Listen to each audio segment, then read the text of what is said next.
बुराई करना कैसे पाप है। एक राजा ब्राह्मणों को लंगर में महल के आंगन में भोजन करा रहा था। राजा का रसोइया खुले आंगन में भोजन पका रहा था। उसी समय एक चील अपने पंजे में एक जिंदा सांप को लेकर राजा के महल के ऊपर से गुजरी। तब पंजों में दबे सांप ने अपनी आत्मरक्षा में चील से बचने के लिए अपने फन से जहर निकाला। तब रसोइया जो लंगर ब्राह्मणों के लिए पका रहा था, उस लंगर में सांप के मुख से निकली जहर की कुछ बूंदें खाने में गिर गई। किसी को कुछ पता नहीं चला। फलस्वरूप वह ब्राह्मण जो भोजन करने आए थे उन सब की जहरीला खाना खाते ही मौत हो गई। अब जब राजा को सारे ब्राह्मणों की मृत्यु का पता चला तो ब्रह्म हत्या होने से उसे बहुत दुख हुआ।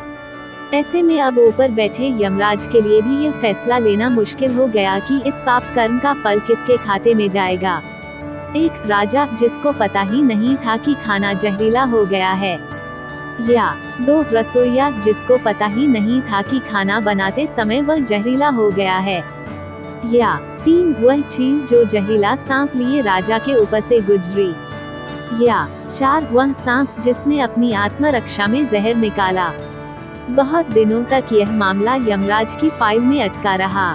फिर कुछ समय बाद कुछ ब्राह्मण राजा से मिलने उस राज्य में आए और उन्होंने किसी महिला से महल का रास्ता पूछा। उस महिला ने महल का रास्ता तो बता दिया, पर रास्ता बताने के साथ साथ ब्राह्मणों से ये भी कह दिया कि देखो भाई, जरा ध्यान रखना, वह राजा आप जैसे ब्राह्मणों को खाने में जहर देकर मार देता है।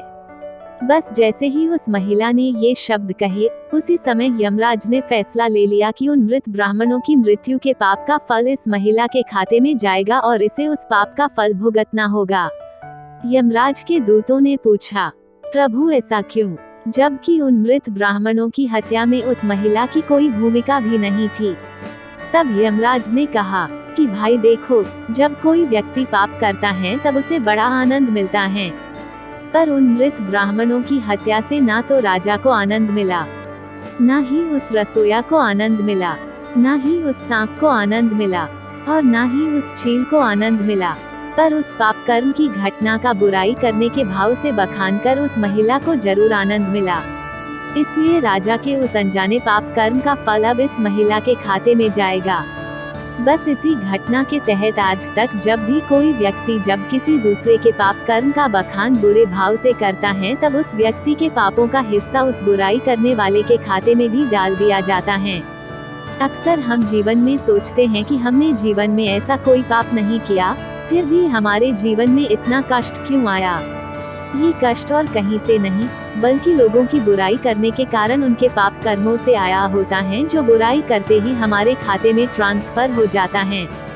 इसलिए आज से ही संकल्प कर लें कि किसी के भी और किसी भी पाप कर्म का बखान बुरे भाव से कभी नहीं करना, यानी किसी की भी बुराई या चुगली कभी नहीं करनी है। लेकिन यदि फिर भी हम ऐसा करते हैं तो हमें इसका फल आज नहीं तो कल जरूर भुगतना ही पड़ेगा। आशा करती हूँ आपको ये कहानी पसंद आई होगी। कहानी पसंद आई हो तो वीडियो को लाइक करें, शेयर करें और अगर चैनल पर नए हैं तो सब्सक्राइब करें। कहानी सुनने के लिए बहुत बहुत धन्यवाद।